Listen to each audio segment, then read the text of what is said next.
बिस्मिल्लाहिर्रहमानिर्रहीम। Vector analysis में हम देखेंगे कि जितनी भी फिज़िकल क्वांटिटी हैं उनको दो पार्ट में यानी दो मेन क्लास में बांटा गया है, स्केलर एंड वेक्टर। अब इन स्केलर क्वांटिटी को हम पहले डेफिनेशन इसकी देख लेते हैं। स्केलर क्वांटिटी किन फिज़िकल क्वांटिटीज़ को स्केलर क्वांटिटीज़ बोलते हैं। उन सभी फिज़िकल क्वांटिटी को स्केलर क्वांटिटी बोलेंगे जिसमें सिर्फ मैग्नीट्यूड हो और डायरेक्शन ना हो। जिसकी एग्जांपल हम देख सकते हैं स्पीड, टाइम और डिस्टेंस, और बहुत सारे आंसर इस तरीके के एग्जांपल हो सकते हैं। जैसे हम टाइम को जब बताते हैं तो इसको बताने के लिए यानी डिनोट करने के लिए, रिप्रेजेंट करने के लिए किसी भी डायरेक्शन की ज़रूरत नहीं होती, ओनली मैग्नीट्यूड से बता सकते हैं। ऐसे डिस्टेंस को बता सकते हैं कि हमारे घर से स्कूल की डिस्टेंस 5 किलोमीटर है। तो उसको बताने के लिए किसी हमें डायरेक्शन की ज़रूरत नहीं है, बस जो लेंथ ऑफ पाथ है उसके बता दिए कि 5 किलोमीटर हमारे घर से स्कूल की डिस्टेंस। इस तरीके से स्पीड बता दी, किसी कार की स्पीड जो है वो 40 किलोमीटर पर आवर है। इसमें भी डायरेक्शन बताने की ज़रूरत नहीं है, इसमें सिर्फ मैग्नीट्यूड बताने की ज़रूरत है। मैग्नीट्यूड में दो पार्ट होते हैं, एक तो होता है न्यूमेरिकल वैल्यू, न्यूमेरिकल वैल्यू होती है, और दूसरा होता है यूनिट। तो दो चीज़ें होती हैं, न्यूमेरिकल वैल्यू और यूनिट जब मिल जाते हैं तो बनता है, इन दोनों चीज़ों से मिलता है मैग्नीट्यूड। तो किसी भी स्केलर क्वांटिटी को बताने के लिए मैग्नीट्यूड की ज़रूरत होती है, और मैग्नीट्यूड दो चीज़ों से मिलकर बना होता है। एक तो होता है न्यूमेरिकल वैल्यू और दूसरा होता है यूनिट। जैसे कि अभी हम लोगों ने देखा था कि टाइम तो 50 सेकेंड, तो यहाँ पर ये न्यूमेरिकल वैल्यू और ये हो गया यूनिट। अभी कार की स्पीड देखी थी 40 किलोमीटर पर आवर, तो यहाँ पर ये न्यूमेरिकल वैल्यू 40 और किलोमीटर पर आवर ये हो गया यूनिट। तो ये तो हो गई बात स्केलर क्वांटिटी की। अब हम लोग वेक्टर क्वांटिटी की, जो जिसकी डिटेल में बात करनी है, तो वेक्टर्स की बात कर लेते हैं, यानी वेक्टर क्वांटिटीज़ की। उन फिज़िकल क्वांटिटी को हम वेक्टर कहते हैं जिनको रिप्रेजेंट करने के लिए, जिनको डिनोट करने के लिए हमको ना सिर्फ मैग्नीट्यूड की ज़रूरत होती है, बल्कि मैग्नीट्यूड के साथ साथ हमको उसकी डायरेक्शन की भी ज़रूरत होती है। ऐसे सभी क्वांटिटी को, फिज़िकल क्वांटिटी को वेक्टर्स बोलते हैं। एग्जांपल के तौर पर जैसे डिस्टेंस के करस्पॉन्डिंग होता है डिस्प्लेसमेंट यानी इनिशियल पोजीशन और फाइनल पोजीशन के बीच की डिस्टेंस। वैसे हमारे घर से स्कूल तक हम किसी भी रास्ते से जा सकते हैं, इस रास्ते की जो लंबाई वो दूरी कहलाएगी, डिस्टेंस कहलाएगी। लेकिन इनिशियल और फाइनल पोजीशन का जो डिफरेंस होता है, आप सीधे चले जाएं स्कूल, घर से स्कूल, तो वो डिस्टेंस माना ये 3 किलोमीटर है, तो ये डिस्टेंस जो होगी, अभी रास्ते की अभी हम ऊपर देखी थी लेंथ, वो रास्ते की लंबाई तो 5 किलोमीटर है। तो यहाँ पर 5 किलोमीटर जो है डिस्टेंस को डिनोट करेगी, जो स्केलर क्वांटिटी है, इसकी कोई डायरेक्शन नहीं है, कभी इधर जा रहे हैं कभी इस डायरेक्शन में जा रहे हैं, और इसमें डायरेक्शन डिस्प्लेसमेंट की डायरेक्शन फिक्स है, सीधे जा रहे हैं हम। तो ये डिस्प्लेसमेंट का एक एग्जाम्पल हो गया, और वेक्टर का एग्जाम्पल हो गया डिस्प्लेसमेंट। और अभी हमने स्पीड देखा, तो स्पीड में हम के करस्पॉन्डिंग अगर देखें एक वेक्टर, तो उसे बोलते हैं वेलोसिटी। तो वेलोसिटी एक वेक्टर क्वांटिटी होती है, क्योंकि इसको रिप्रेजेंट करने के लिए हमें ना सिर्फ मैग्नीट्यूड की ज़रूरत होती है, मैग्नीट्यूड से साथ साथ उसके डायरेक्शन की भी ज़रूरत होती है। जैसे कि इतना तुमने मैग्नीट्यूड कह दिया और ये डायरेक्शन बता दिया कि कार जो है वो ईस्ट की डायरेक्शन में जा रही है और उसकी स्पीड 40 किलोमीटर पर आवर है। यानी अगर स्पीड में हम डायरेक्शन जोड़ देंगे तो वो वेलोसिटी हो जाएगी, और यानी डायरेक्शन वाली क्वांटिटी को ही हम वेक्टर क्वांटिटीज़ कहते हैं। तो यहाँ पर वेलोसिटी, डिस्प्लेसमेंट एक्सेट्रा बहुत सारी और क्वांटिटी आपको आगे पढ़ने की मिलेगी जो वेक्टर क्वांटिटी है। अब वेक्टर क्वांटिटी जो हम लोगों ने अभी पढ़ी है उसको रिप्रेजेंट कैसे करेंगे, तो रिप्रेजेंटेशन ऑफ वेक्टर। तो किसी भी वेक्टर को डिनोट करने के लिए हमको एक लाइन सेगमेंट, बल्कि कहना चाहिए कि डायरेक्टेड लाइन सेगमेंट का हम लोग यूज़ करते हैं। डायरेक्टेड लाइन सेगमेंट का जहाँ से शुरुआत होती है उसे इनिशियल पॉइंट कहते हैं और इसे कहते हैं टर्मिनल पॉइंट। यहाँ से यानी फर्स्ट पॉइंट यानी इनिशियल पॉइंट से लेकर लास्ट पॉइंट यानी एंड पॉइंट जो टर्मिनल पॉइंट है, वहाँ तक की जो डिस्टेंस होती है वो, जैसे कि ओ ए यहाँ पर है डिस्टेंस, ये तो इसके मैग्नीट्यूड को, वेक्टर के मैग्नीट्यूड को डिनोट करेगी। मैग्नीट्यूड को डिनोट करेगी। मैग्नीट्यूड का मतलब जैसे कि अगर ये 5 मीटर है तो माना कि 1 सेंटीमीटर से हमने डिनोट किया, और 10 मीटर है 2 सेंटीमीटर से डिनोट कर देंगे। तो 5 जैसे किलोमीटर है और ये यहाँ पर 10 किलोमीटर है, तो 5 के ये 2 हो गए, और चूँकि वेक्टर है तो इसमें एरो लगा देंगे। तो हैं दोनों ये वेक्टर। डिस्टेंस हमने डिनोट की है, सॉरी डिस्प्लेसमेंट। तो डेविड डिस्प्लेसमेंट है 5 किलोमीटर का, ये 10 किलोमीटर का। तो इसका इनिशियल पॉइंट ये, इसका फाइनल पॉइंट ये। तो डायरेक्टेड लाइन सेगमेंट से डिनोट करते हैं किसी भी वेक्टर को, और इसका फिर किसी नंबर से भी डिनोट कर देंगे। जैसे कि इसे या तो हम क्योंकि ओ ए तो मैग्नीट्यूड हो गया और इसमें जो एरो लगाया तो उससे ये डायरेक्टेड लाइन सेगमेंट ओ ए वेक्टर से डिनोट किया जाएगा। इसे किसी इंग्लिश अल्फ़ाबेट से स्मॉल या कैपिटल से डिनोट कर सकते हैं। जैसे इसको हमने ए वेक्टर से डिनोट कर दिया, माना इस वेक्टर को हमने जो दिखाया था उसको हमने बी वेक्टर से डिनोट कर दिया, इसको हमने सी वेक्टर से डिनोट कर दिया। तो उसके बाद एरो लगा दिए करते हैं। इंग्लिश अल्फ़ाबेट का कोई भी लेटर लिखें ए बी सी, उसके ऊपर एरो लगा के रिप्रेजेंट करने, लिखने का तरीका ये है, और इसके मैग्नीट्यूड और डायरेक्शन दिखाने का तरीका ये है। यानी एक डायरेक्टेड लाइन सेगमेंट को डिनोट करता है। और यहाँ पर जैसे कि मॉडुलस की बात कर लेते हैं कि मॉडुलस ऑफ ए इस तरीके से डिनोट करते हैं। ये एक्चुअल में इसकी लेंथ को बताता है कि इसका मैग्नीट्यूड कितना है। डायरेक्शन को हटा के जो चीज़ कहते हैं उसको मैग्नीट्यूड कहते हैं, इसे मॉडुलस ऑफ वेक्टर कहते हैं। तो मॉडुलस ऑफ वेक्टर को ए मॉड से डिनोट करते हैं। अब हम बात कर लेते हैं इक्वालिटी ऑफ वेक्टर्स की, यानी दो वेक्टर कब इक्वल कहलाएंगे। Equality of vector, equality of vectors. तो यहाँ पर हम लोग जानते हैं कि दो वेक्टर माना कि ए और बी, ये इक्वल तब कहलाएंगे जब उनके मैग्नीट्यूड इक्वल है, यानी इनकी लेंथ आपस में इक्वल है। जैसे ए वेक्टर की जो लेंथ है, यानी इसको मॉडुलस ए से या सिंपली ए से नोट कर देंगे, और बी वेक्टर इस पर एरो लगा हुआ है तो उसके मॉडुलस को हम बी से नोट कर देंगे। अगर ए वेक्टर का मॉडुलस और बी वेक्टर का मॉडुलस आपस में इक्वल है और साथ में उनकी डायरेक्शन भी हम देख रहे हैं कि सेम है, तो ये यानी एक ही पैरेलल लाइन के अलॉन्ग हैं, तो दोनों पैरेलल लाइन के अलॉन्ग हैं, तो ये दोनों वेक्टर जो होंगे वो कहलाएंगे इक्वल कहलाएंगे, इक्वालिटी ऑफ वेक्टर। और ये दोनों वेक्टर आपस में इक्वल कहलाएंगे। लेकिन यहाँ पर ये भी ध्यान रखने की बात है, ये इक्वल वेक्टर तब भी कहलाएंगे जब इनका सेंस में भी इक्वल हो। जैसे कि सेंस अगर बदल जाए, जैसे एक वेक्टर हम और दिखा रहे हैं सी, जो लंबाई में तो इनके बराबर है लेकिन लेंथ में इक्वल बराबर है, लेकिन सेंस में अपोजिट है। तो सेंस में अगर अपोजिट होगा तो ये वेक्टर आपस में इक्वल नहीं होंगे।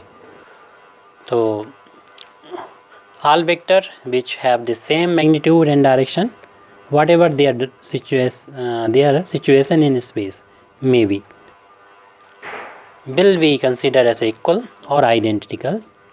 बस इसमें डायरेक्शन भी उनकी सेम होना चाहिए।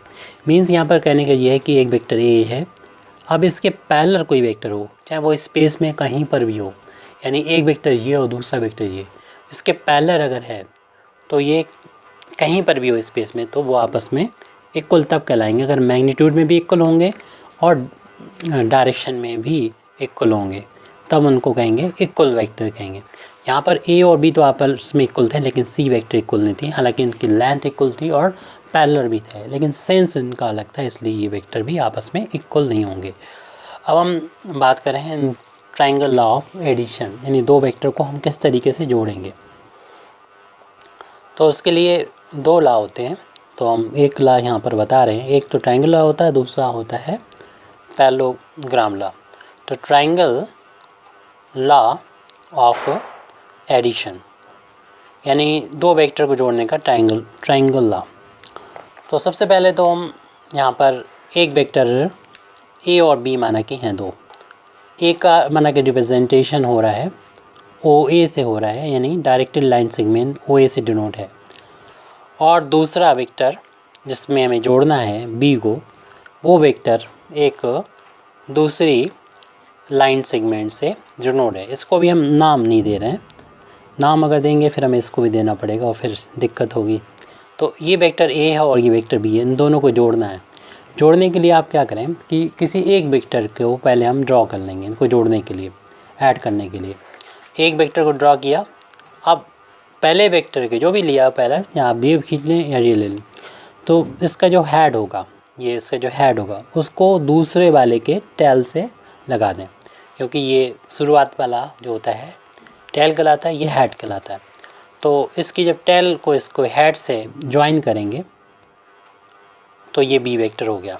अब चाहे तो हम कह सकते हैं वेक्टर ए को हमने ओ ए से रिप्रेजेंट किया है और वेक्टर बी को ए बी से रिप्रेजेंट किया है।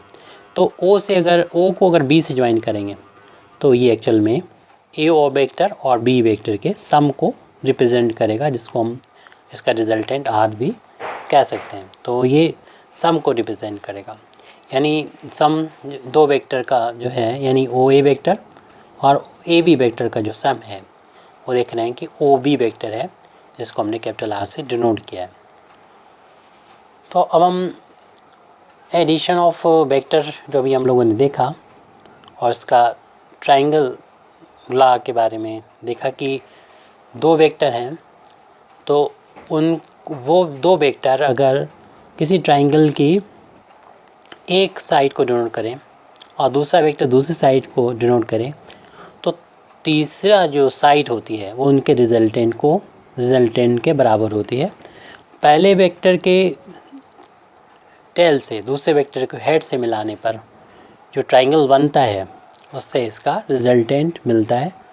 तो यही है यहाँ पर ट्रायंगल लॉ, यानी एक ट्रायंगल बन जाता है यहाँ पर। अब हमें दो वेक्टर का जोड़ने के पैरेललोग्राम मेथड देखना होगा। तो दूसरा मेथड है दो वेक्टर को जोड़ने का, यानी एडिशन का parallelogram law for addition of vector, यानी दो वेक्टर को जोड़ने का पैरेललोग्राम लॉ।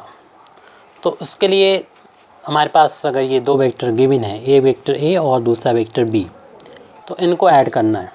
तो सबसे पहले तो हम वेक्टर ए को ड्रॉ करते हैं, उसी की लेंथ के बराबर मैग्नीट्यूड में थोड़ा सा ये लंबा कर दें, नहीं तो आप कहेंगे ये बड़ा छोटा है, ये बड़ा है। और लेकिन इन दोनों को हम एक ही पॉइंट से ड्रॉ करते हैं, ए और बी को। जैसे हमने इससे पहले देखा ट्रायंगल लॉ में, तो पहले हमने ए को ड्रॉ कर दिया और ए के हेड से बी के टेल को मिला के ड्रॉ किया, और इस तरीके से एक ट्रायंगल जो बना। तो ट्रायंगल की ये तीसरी साइड है वो ए और बी के रिजल्टेंट को डिनोट करती है।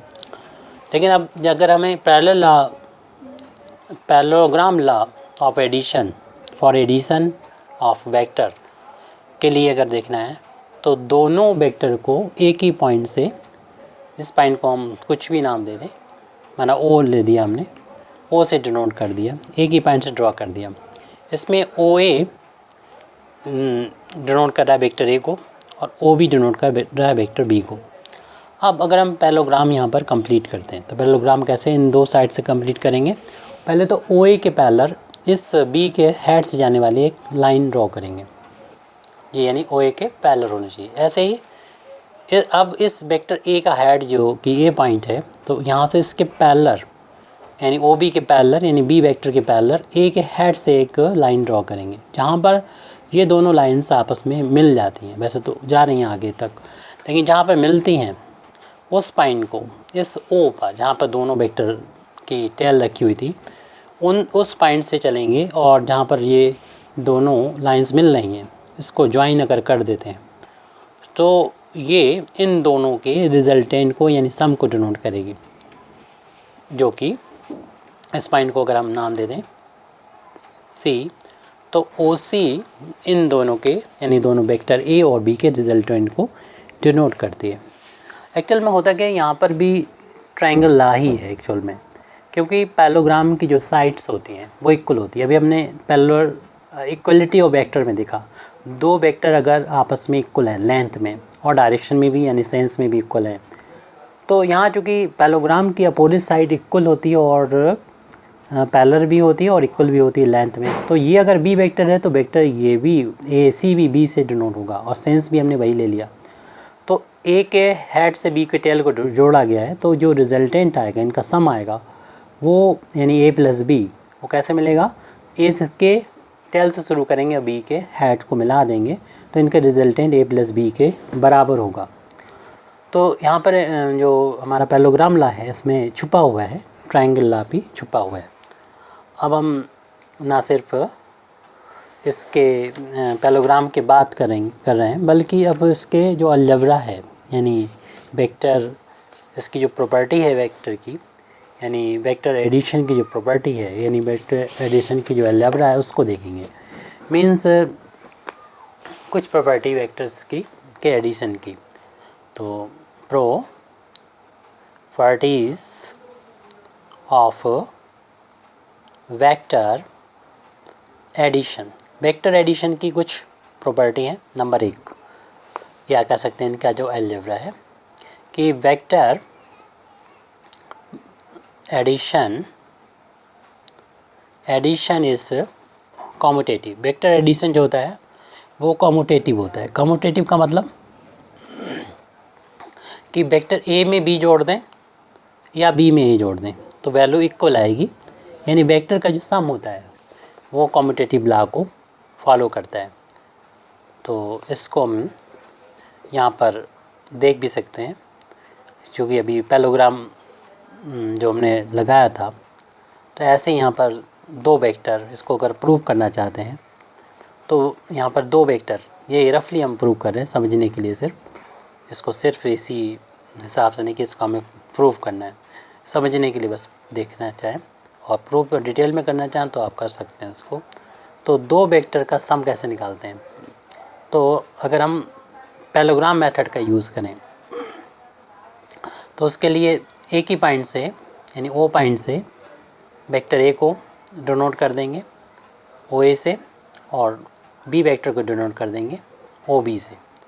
और आपको मालूम है जब इस हम पैरेललोग्राम को कंप्लीट करेंगे, जैसे अभी पीछे किया था, तो कंप्लीट करने के बाद इसका जो डायगोनल होगा इनसे बीचों बीच से होकर मतलब बीच से होकर जाने वाला डायगोनल होगा वो इनके रिजल्टेंट को डिनोट करेगा, जिसे हमने ओ सी से डिनोट किया है।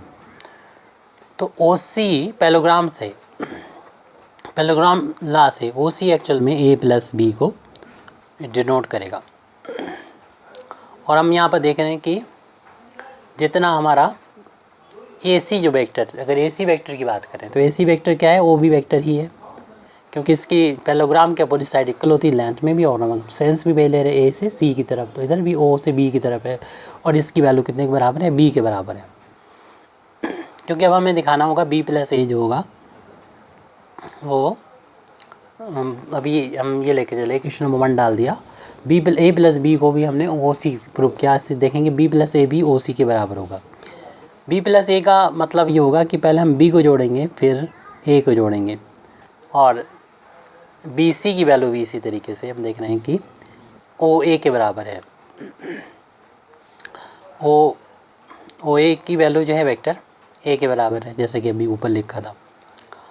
अब हम यहाँ पर अगर ट्रायंगल लॉ का यूज़ करें और लेकिन ट्रायंगल जो है हम लें for triangle O B C लें, तो O B C triangle law यहाँ पर जब अप्लाई करेंगे तो इसमें हमने यानी एक्चुअल में पहले वेक्टर लिया है बी और फिर उसके बाद में वेक्टर बी सी यानी वेक्टर ए को हमने इस पे साथ में जोड़ा है। तो ट्रायंगल लॉ से बाई ट्रायंगल लॉ से हम कह सकते हैं कि जो रिजल्टेंट होगा वो तीसरी साइड ओ सी से डिनोट होगा, जो ओ बी और बी सी से मिल के बना है। और ओ बी तो बी के बराबर है, और बी सी जो है वो देखा निकाल लिया था हमने ए के बराबर है।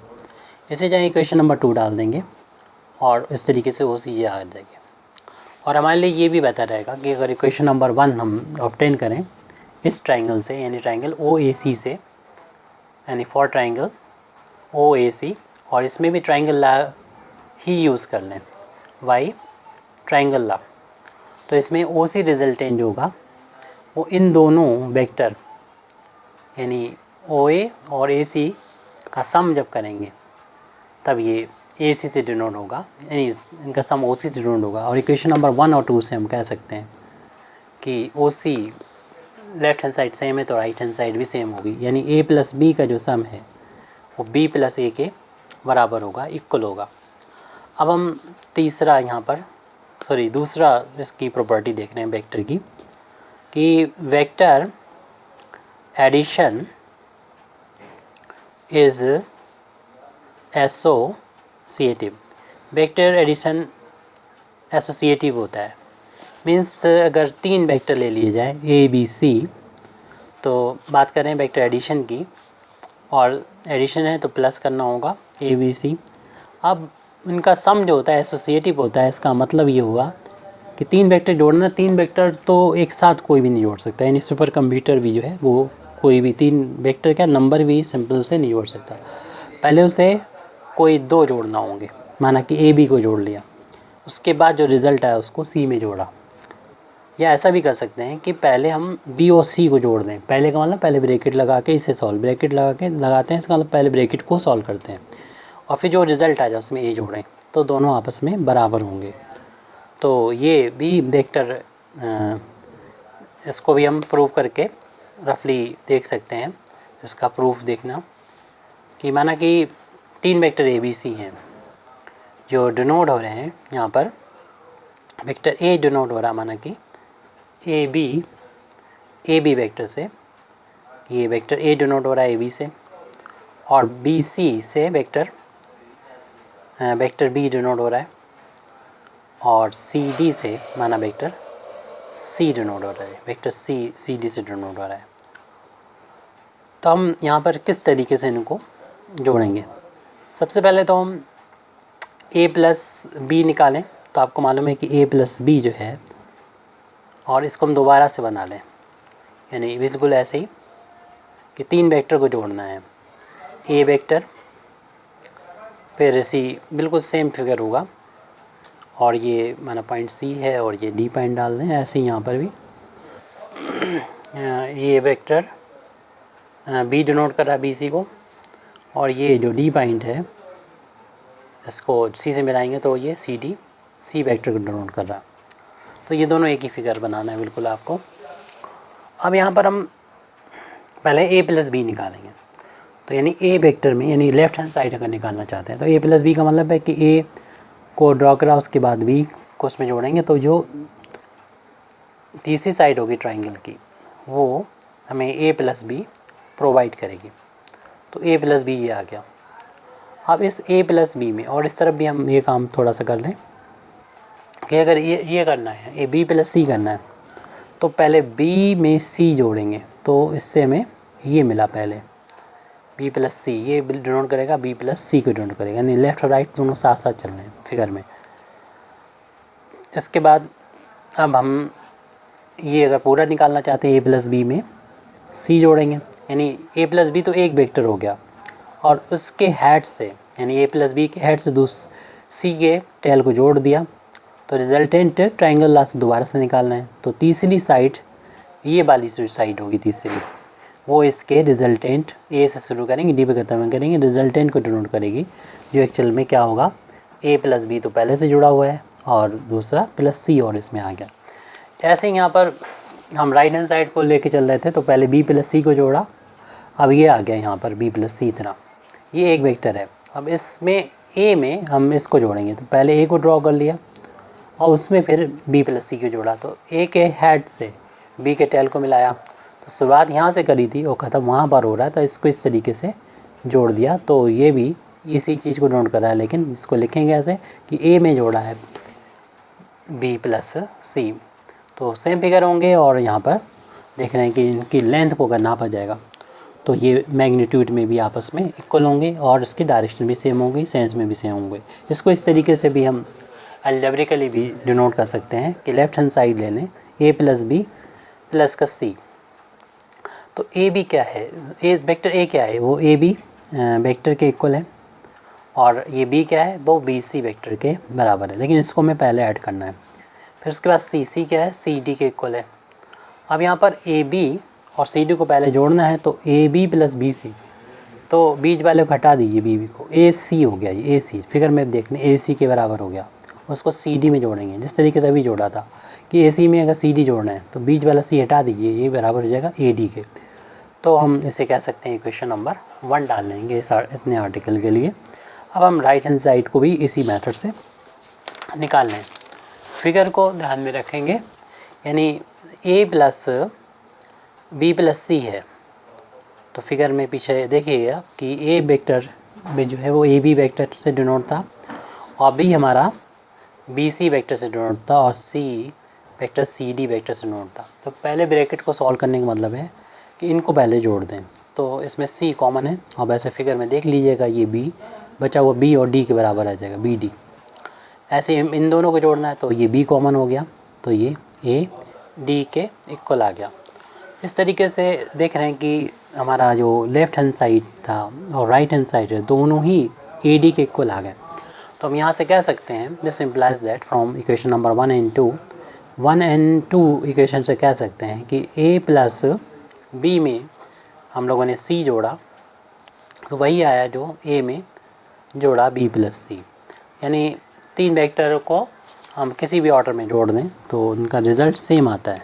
और फिर हम 3 क्या कहें कि जितने भी वेक्टर हों उनको अगर किसी भी ऑर्डर में जोड़ दें उनका सम इक्वल आता है। तो लिखने के लिए फिर हम जब ये ब्रैकेट कोई इमैटेरियल हो जाता है, यानी इसका कोई फ़र्क नहीं पड़ता, तो हम इसको इतना लिखना भी ठीक माना जाता है। तीनों वेक्टर को इस तरीके से भी जोड़ सकते हैं। और ये सिर्फ 3 वेक्टर के लिए नहीं, कितने भी वेक्टर हों हम उन सब के लिए ये कह सकते हैं किसी भी ऑर्डर में उनको जोड़ सकते हैं। अब हम निगेटिव वेक्टर के बारे में बात कर रहे हैं। निगेटिव वेक्टर किसे कहते हैं, जैसे हमारे पास कोई वेक्टर हो ए, उसको हम रिप्रेजेंट करें, माना कि एक लाइन डायरेक्टेड लाइन सेगमेंट से चूँकि डिनोट किया जाता है तो उसको हमने ए से डिनोट कर दिया। अब जो माइनस ए होता है वो एक्चुअल में ए बी से ही डिनोट हो जाएगा, लेकिन हम इसको थोड़ा सा दूर हटा के खींच रहे हैं ताकि विजुलाइज किया जा सके इसको। तो यहाँ पर देखने की इसकी लेंथ जो है वो इक्वल होगी क्योंकि ये भी ए बी ही है, लेकिन अगर हम देखें डायरेक्शन चेंज कर दें, इसकी सेंस चेंज कर दें, पैरेलल है, सेम ही लाइन है लेकिन इसकी लेंथ इक्वल है, मैग्नीट्यूड यानी इक्वल है, तो उस केस में हम ए बी को तो डिनोट किया था हमने वेक्टर ए से। अगर हम बी ए की बात कर रहे हैं यानी बी ए वेक्टर, तो उसको डिनोट किया जाएगा माइनस ए से, क्योंकि लेंथ में सेम है लेकिन सेंस में अपोजिट है, पैरेलल भी हैं लेकिन अपोजिट डायरेक्शन में है। तो इसको हम बोलते हैं निगेटिव वेक्टर। ए का निगेटिव वेक्टर माइनस ए, यानी मैग्नीट्यूड में सेम होता है लेकिन डायरेक्शन में अपोजिट होता है, यानी 180 डिग्री घूम जाता है ये। अब ज़ीरो वेक्टर की बात करें। ज़ीरो वेक्टर वो वेक्टर होता है, वैसे तो किसी वेक्टर को हम देखें कि इसका इनिशियल फाइंड और एक फाइनल फाइंड होता है, एक इनिशियल फाइंड फाइनल फाइंड कोई भी वेक्टर होगा, लेकिन ज़ीरो वेक्टर की बात करें तो इसका इनिशियल और फाइनल पॉइंट दोनों एक ही होते हैं, यानी ये दोनों पॉइंट आपस में मिल जाएंगे तो एक पॉइंट से दूसरे पॉइंट की डिस्टेंस जो होगी वो हो जाएगी ज़ीरो। लेकिन जो कि वेक्टर है तो उसको वेक्टर पर एरो लगा के डिनोट किया जाता है और इसको हम नल वेक्टर भी बोलते हैं। इसका चूँकि फाइनल और इनिशियल पॉइंट सेम ही होता है, लेकिन नल वेक्टर की बात ये होती है कि चूँकि इनका किसी भी डायरेक्शन में इनको मान सकते हैं अपनी मर्ज़ी से, इसलिए किसी वेक्टर के साथ में ये ऐड होके उसी वेक्टर के बराबर ये रिज़ल्ट देते हैं और इसकी डायरेक्शन कुछ भी मानी जा सकती है और इसको हम डिनोट कर सकते हैं जैसे कि किसी एक वेक्टर को हमने ए वेक्टर को डिनोट किया ए बी से, यानी ए वेक्टर को अभी हमने डिनोट किया ए बी से, यानी इसका इनिशियल और फाइनल पॉइंट अलग अलग। लेकिन अगर ए ज़ीरो वेक्टर को डिनोट करना है तो इसका इनिशियल और फाइनल पॉइंट एक ही होता है, तो इसको ए से डिनोट कर सकते हैं या बी से डिनोट कर सकते हैं या कोई और पॉइंट से हम इसको डिनोट कर सकते हैं। और अभी हम लोगों ने नेगेटिव वेक्टर पढ़ा था, किसी भी वेक्टर में नेगेटिव वेक्टर के साथ में ऐड करने पर जो क्वांटिटी आती है वो ज़ीरो वेक्टर के बराबर आती है, ज़ीरो क्वांटिटी आती है। अब हम सब्सट्रैक्शन की बात कर लेते हैं। Subtraction of vector, subtraction of vector, subtraction यानी घटाना, सब्सट्रैक्शन ऑफ वेक्टर्स, दो वेक्टर को घटाना, जिसको डिनोट किया जाता है a माइनस बी से। और एक्चुअल में घटाना जो होता है एक तरह का जोड़ ही होता है। अगर हम निगेटिव वेक्टर पढ़ चुके हैं तो a में जोड़ दें माइनस बी वेक्टर को, तो इसी को घटाना कहेंगे। इसको देखो रिप्रेजेंट भी हम लोग कर सकते हैं। कैसे? इसको कर निकालना चाहते हैं a माइनस बी, तो दोनों वेक्टर को, जैसे ए वेक्टर हमारा ये है रिप्रेजेंट किया गया इस तरीके से, बी वेक्टर ये रिप्रेजेंट किया गया। अगर हम इसको माइनस करना चाहते हैं तो दोनों वेक्टर को एक ही पॉइंट से ड्रॉ करना पड़ेगा। तो वे दोनों वेक्टर को अगर एक ही पॉइंट से ड्रॉ करते हैं तो जहाँ से ख़त्म हो रहा था वहीं से आप शुरुआत करें, और जहाँ पर से ये ए ख़त्म हो रहा यानी शुरुआत वाला, यानी ए से बी को ए से मिला दें, तो ये वेक्टर जो आया है वो ए माइनस बी को डिनोट करेगा। यानी जिस तरफ पहुंच रहा है वो वैल्यू पहले लिखी जाएगी और जिस तरफ से आ रहा है वो बाद में लिखी जाएगी माइनस।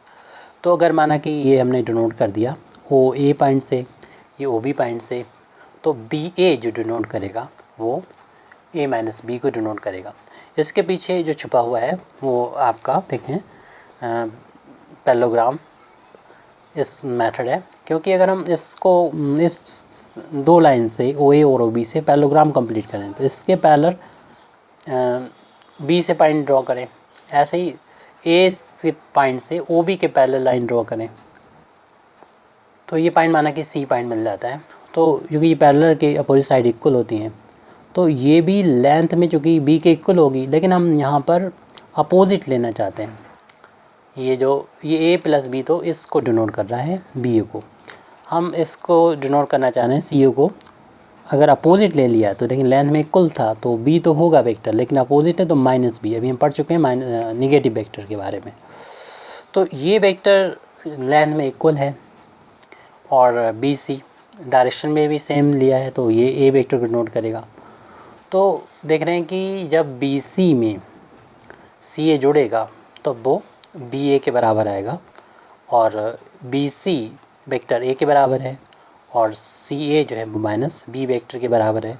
और इस तरीके से हम देख रहे हैं बी ए जो होगा वो ए माइनस बी को रिप्रेजेंट कर रहा है पहले से, जो कि कहाँ से आया था, जब हमने एक ही पॉइंट से ए बी को ड्रॉ किया तो वो एक्चुअल में इसके पीछे ये राज छुपा हुआ था कि वो ए में माइनस बी इसको ऐड करने पर तब मिल जाता है, तब मिलता है हमारा ए माइनस बी।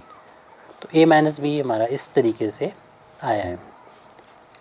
अब हम यहाँ पर चलते हैं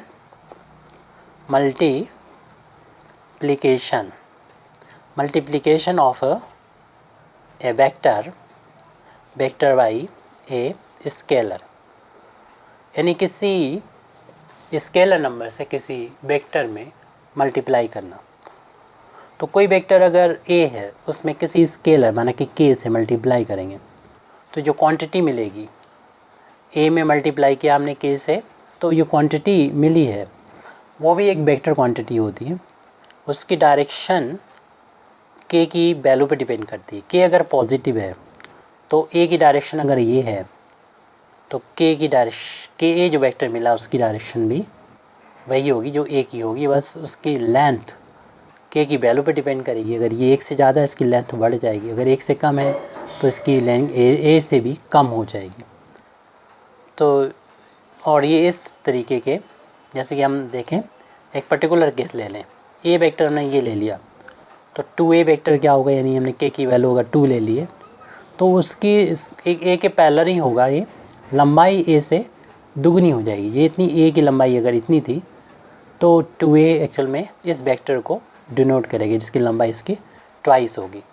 और यहाँ पर हम 2 ले लें m और n स्केलर, तो वो देखेंगे यहाँ पर डिस्ट्रीब्यूटिव लॉ, मल्टीप्लिकेशन के डिस्ट्रीब्यूटिव लॉ को और यहाँ पर कॉम्यूटेटिव लॉ को रिप्रेजेंट करेगा। यहाँ पर पहला जो हम ले रहे हैं वो एसोसिएटिव लॉ है, सॉरी एसोसिएटिव लॉ को डिनोट कर रहा है। m इंटू n है ये, sorry m into n into a, यानी पहले n और a का इंटू कर लें फिर m से इंटू करें, या ऐसा भी कर सकते हैं कि पहले हम n से इंटू कर लें फिर m से पहले m का इंटू कर लें फिर उससे जो रिज़ल्ट है उसमें n से इंटू कर लें, तो बात सेम होगी। या ऐसा भी कर सकते हैं m n का पहले इंटू कर लें फिर a के साथ में उसका मल्टीप्लाई करें, तब भी वैल्यू उसी के बराबर आएगी। तो फिर हम इस ब्रैकेट का जब इतनी अहमियत नहीं है तो ऐसे भी लिख सकते हैं, m n a वेक्टर भी लिख सकते हैं। ये तो हमारा एसोसिएटिव लॉ आ गया जिसमें 3 की जरूरत होती है, हालांकि तीनों वेक्टर नहीं है, 2 स्केलर और 1 वेक्टर है। अब इसी तरीके के डिस्ट्रीब्यूटिव लॉ से मिलता जुलता हम कह सकते हैं कि जो स्केलर का सम है वो a पर वेक्टर a पर डिस्ट्रीब्यूट होता है, यानी इसको हम इनके मल्टीप्लिकेशन पर डिस्ट्रीब्यूट होता है। तो m into a plus n into a लिख सकते हैं इसको, यानी a को इन दोनों पर प्रोडक्ट इस तरीके से किया जा सकता है जिस तरीके से सिंपल हम नंबर का करते हैं यहाँ पर, जबकि a जो है एक वेक्टर क्वांटिटी है। तो इसको चाहे राइट में ये लिखा हो या लेफ़्ट में लिखा हो, उसको इसी तरीके से, यानी a m प्लस n, ये m n स्केलर्स क्वांटिटी हैं तो ये हो जाएगा m into a plus n into a। Scalar को पहले लिखना चाहिए और वेक्टर को बाद में लिखना चाहिए मल्टीप्लिकेशन जब हम कर रहे होते हैं। तो ये एक्चुअल में ये दोनों ही डिस्ट्रीब्यूटिव लॉ को बताते हैं। तो इसी तरीके के और वीडियो देखने के लिए हमारे इस चैनल को सब्सक्राइब कीजिए। Thank you very much indeed for listening me. वाखिर दावाना अल्हम्दुलिल्लाहि रब्बिल आलमीन।